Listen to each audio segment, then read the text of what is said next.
Olá, tudo bem? Pois é, hoje é sábado e nós estamos às vésperas da maior eleição de todos os tempos.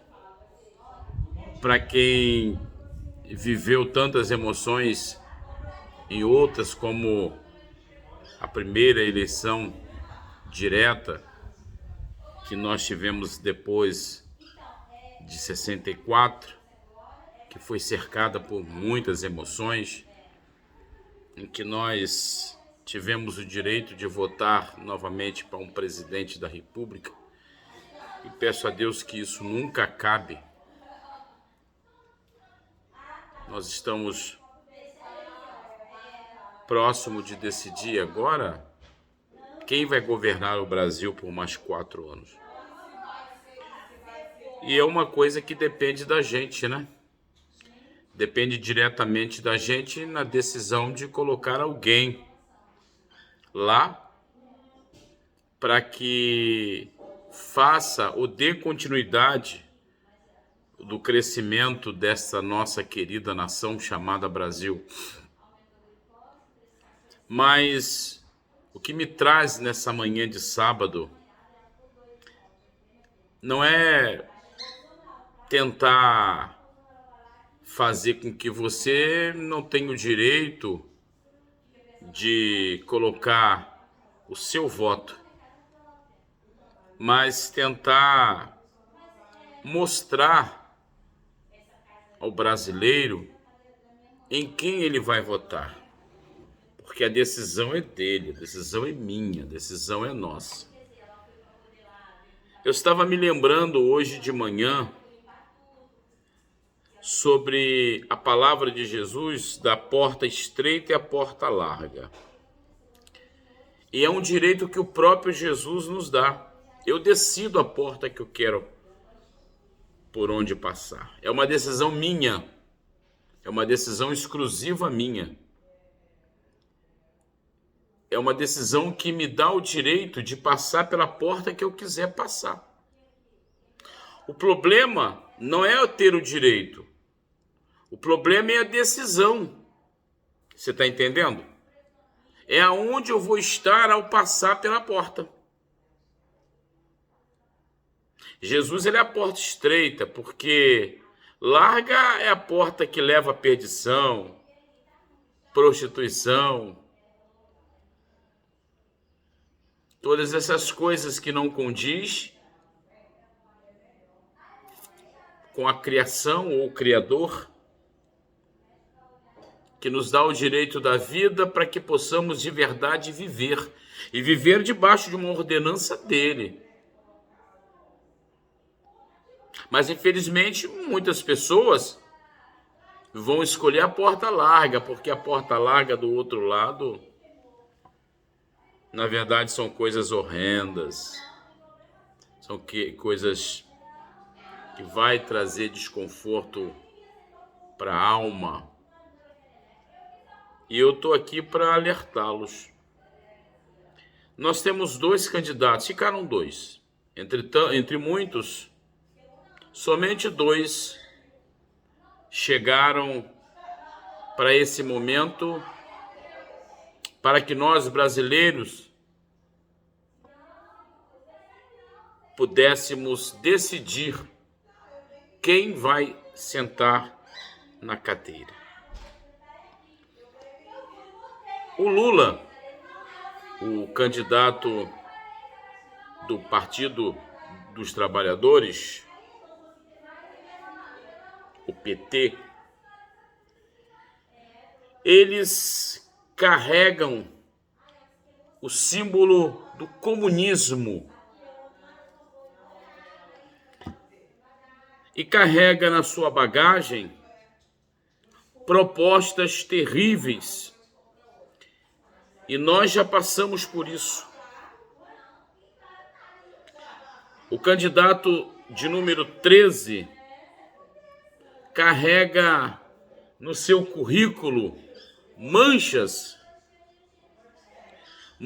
de suborno, manchas do toma lá da cá, das mais diversas contendas financeiras,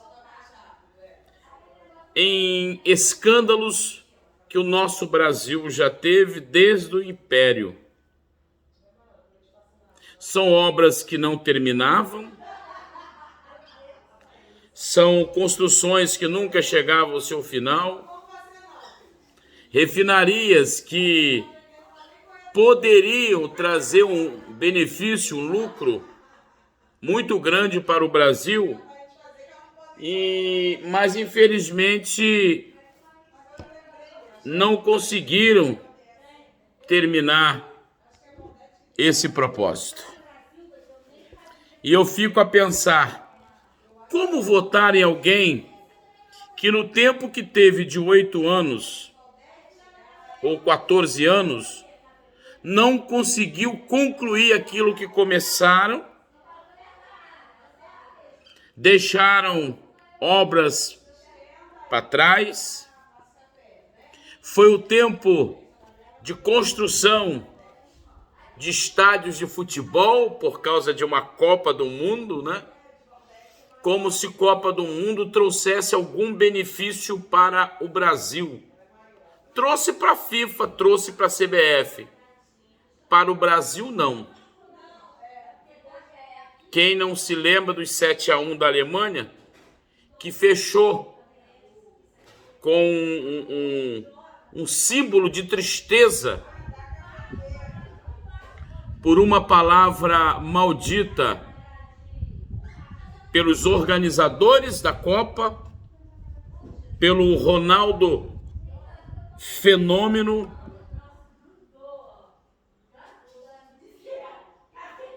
que ele pode ser fenômeno para muita gente, mas para mim não. Ele ou eles desenvolveram situações para atender a FIFA, se beneficiaram, e o Brasil nada. O resultado, com muitos estádios estão aí jogados às traças para poder pelo menos se manterem para nada. Mas se tivessem construído os hospitais, não, porque agora os estádios é padrão FIFA, mas os hospitais é padrão de vida, e eles não pensaram nisso. Eles não pensaram nisso. Um país que, quando teve no governo, iniciaram a construção de 2 refinarias de petróleo. Cadê? Concluíram? Claro que não. Não, porque a barganha era muito grande. Pois é. E aí? Odebrecht. Tantas empreiteiras se beneficiaram, tendo lucros, construindo, porque levava o dinheiro do BNDES, do Brasil, para a Venezuela, para Cuba. E é interessante que as construtoras eram brasileiras. Ora, se esse recurso iam para esses países, o certo é que as construtoras de lá pudessem se beneficiar, não é? Para fazer as obras, porque seria um lucro do país. Mas não. O lucro, desculpa aí que tá as irmãs ali conversando demais, elas falam alto demais, né? Não é fácil não. E esse lucro beneficiava a quem liberava o dinheiro, não o BNDES, mas de onde saíam ou de onde vinham a voz de comando.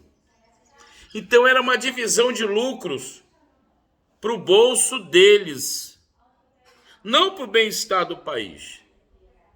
Tanto é que a Venezuela se beneficiou, não pagou, e o povo está na miséria.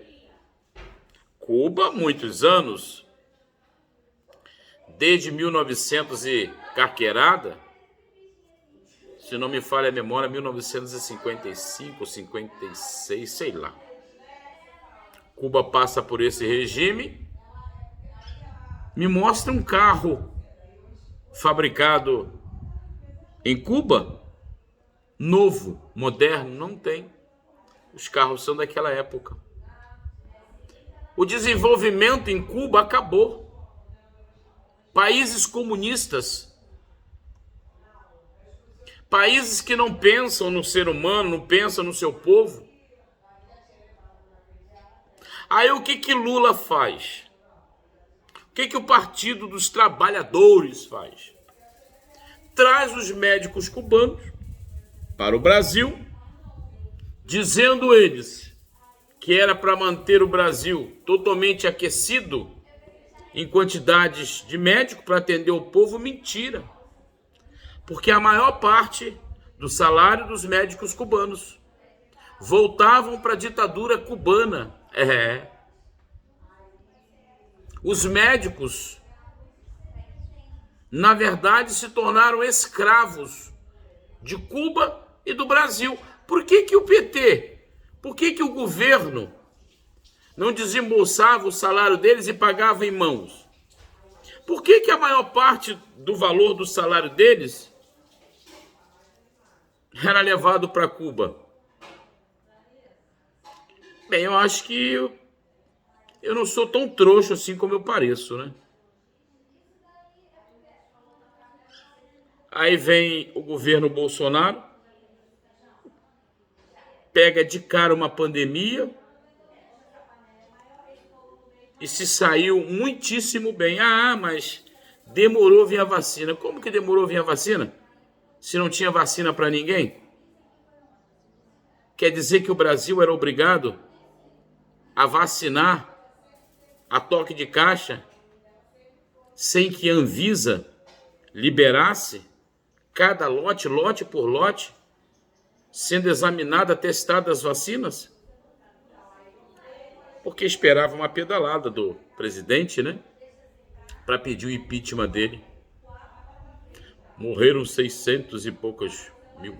Irmãos, a quantidade de pessoas que morreram se dá pela quantidade de habitantes do nosso Brasil. Nós temos 200 milhões, acima de 200 milhões de habitantes. O Brasil é um país imenso. Não compare o Brasil com Portugal, não compare o Brasil com a Inglaterra, não compare. Veja a extensão territorial que o Brasil tem e veja a extensão de terra que esses países da Europa têm. Se você tiver qualquer dúvida, pegue o mapa do Brasil, pegue o mapa de Portugal, da Inglaterra, enfim, e você vai ver o que é o Brasil em extensão de terra. Um presidente que tentaram impedir o comando dele desde o primeiro dia que ele assume a cadeira. De lá para cá vem uma guerra em cima do presidente, porque em tudo que ele fala era criticado. Mas o único que tem levado o Brasil para um patamar muito melhor de reconhecimento na Europa, na Ásia. Um presidente que não se prende aos tomalás da cais, às grandes negociatas que eram feitas no apagar das luzes, nos gabinetes de corrupção, que em cada negociata tinha o meu primeiro no bolso, né? Aliás, na cueca. Na cueca, porque muitos decidiram esconder o dinheiro em cuecas. As coisas não eram feitas claras e hoje nós temos um país que tudo que é feito tem sido mostrado, tem sido falado. Obras e obras por esse Brasil. A ferrovia que volta com uma força tremenda. As rodovias que antes estavam esburacadas e até mesmo muitas BRs da vida que nem asfalto tinha, hoje faz com que o nosso Brasil possa rodar tranquilamente sobre asfalto sobre concreto feito pelo exército brasileiro. O que nós queremos mais?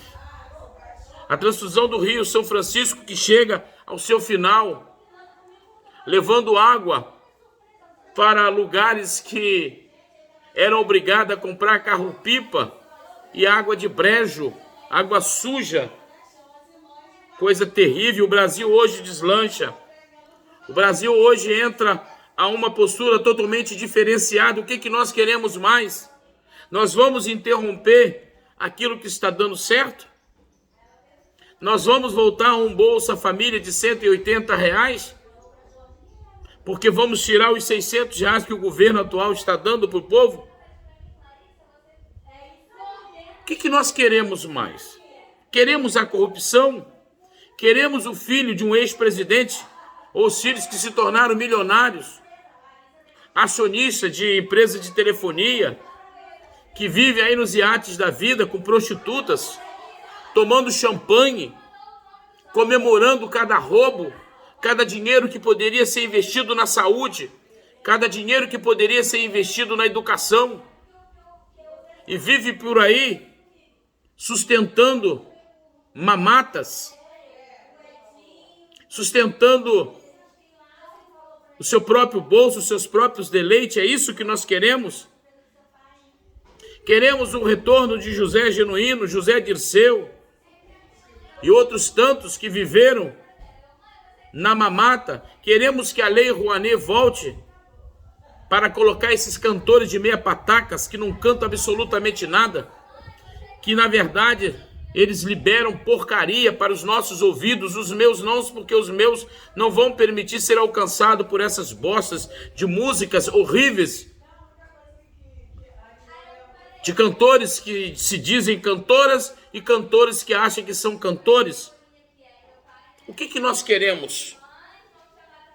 Nós queremos uma lei Rouanet que vai dar direito aos famosos e aqueles que estão começando nada? É isso que nós queremos? Nós queremos que a lei seja beneficiado para teatros aonde a pornografia, ideologia de gênero, a contenda espiritual encaixe novamente na vida desses que patrocinam essa desgraça? É isso que nós queremos? Ok, se você quer, ok. Se você quer participar de um país preso pela ditadura, ok. Se você, trabalhador, quer que um dia do seu salário volte a entrar nos cofres do sindicato, como imposto sindical, vote no 13. Se você quer um presidente que não respeita a mulher, não respeita o cidadão, volte a estar sentado naquela cadeira, tomando aquela mesa, vote nele, vote. Vote, sabe por quê? Porque ele preparou esse Brasil 14 anos, e a intenção, e pelo que eles lucraram, era que eles tomassem posse do Brasil. Mas Deus interrompe isso. Quando houve o impeachment da Dilma, o Michel Temer, ele assume para ficar 2 anos, para ser a ponte de transição ou de passagem, para que o Brasil pudesse receber um capitão que não pensa em roubalheira, que não pensa na falcatrua e que luta por um Brasil melhor. Não mais para mim, que já tenho 58 anos de idade, o meu tempo de vida vai ser menor. Mas que pensa nos meus filhos, eu tenho um com 35, 8 com 30. Que pensa no meu neto, que vai completar 4 anos e fica aqui. A minha preocupação para o futuro do meu neto. Porque as faculdades federais estão tratando de fomentar na cabeça de cada aluno o marxismo, o socialismo, o comunismo. No maneiro que o homem pode entrar e a mulher também, ambos estar no mesmo ambiente. Que isso? Eu não quero isso para o meu neto. Eu não quero isso para as minhas sobrinha neta, que vai entrar no banheiro e vai se deparar com um homem nu no mesmo ambiente. Eu não quero isso. Eu quero um Brasil que respeite cada um. Que os nossos filhos, que o futuro, possam estar vivendo um Brasil livre. Ou você quer um Brasil que você não seja dono de nada? Que você tenha 2 imóveis, mas um não vai pertencer a você, vai para o Estado. Seus filhos não terão direito de ter a educação trazida ou dada por vocês, mas sim porque o Estado comunista, marxista e socialista vai colocar na vida dos vossos filhos. É isso que você quer? Nós temos o direito de decidir o que nós somos. Se somos homens ou mulheres. Não, nós já nascemos com a genitália que comprova aquilo que eu sou. Não é o que eu escolho a ser, o que eu quero ser. É o que eu sou. É do jeito que Deus me trouxe a esse mundo. A escolha é sua. Eu tenho a minha escolha. 22. Jair Messias Bolsonaro. Deus, pátria e família. Você que vai decidir. Se eu fosse você, eu não mudaria no time que está ganhando. O Brasil hoje tem respeito internacional. E para continuar depende de você. Que Deus tenha misericórdia do nosso Brasil. Que Deus abençoe o nosso Brasil. Que Deus abençoe a família brasileira. E que Deus possa convencer você que ainda pensa em comer picanha e fazer um churrasquinho. Quero churrasquinho. Eu quero churrascão. Eu quero um Brasil livre. Um Brasil de direitos. Que eu possa bater no peito e ter orgulho dele. Pelo que ele é. Pela riqueza que ele tem. Diversidades que nós temos no nosso Brasil. Para que nós possamos chegar em cada estado e ver que ali é uma mesma pátria que se une, de verde e amarelo. Não um Brasil que seja dividido por territórios, em que alguns capitães de territórios do Brasil se denominaram capitães, possam se render ao verdadeiro capitão do povo, que é Jair Messias Bolsonaro, o excelentíssimo senhor, presidente da República Federativa do Brasil. Que Deus salve o Brasil. Que Deus cure o Brasil dessa enfermidade maléfica chamada Lula, PT e companhia. E que venham as bênçãos de Deus sobre o nosso Brasil, sobre a nossa família, porque o Brasil pertence a Jesus. Amanhã é a maior decisão democrática dos últimos anos. Decidir pelo melhor. E o melhor, eu vos afirmo, é 22. Deus abençoe a todos, fiquem todos com Deus e a paz do Senhor. Brasil pertence a Jesus.